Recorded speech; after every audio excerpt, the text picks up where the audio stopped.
To add an email signature on Android, first we're going to open the email app. And for most people, that's Gmail. If you're using something like Outlook, it will have different steps and different menus, so I'll cover that in another video. And in this video, we're going to focus on the Gmail app.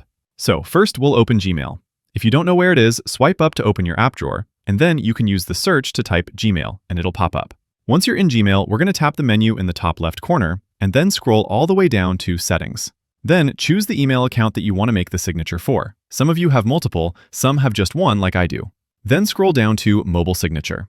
Here's where you can add your signature. The thing with the Gmail mobile app is that it doesn't support different colors or images or fancy formatting. It takes plain text and is designed to keep your signature simple and minimalistic.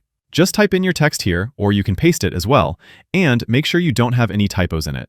Once you're done, we'll tap OK, and now when I compose a new message, it's going to have my signature automatically on the bottom with every email that I send.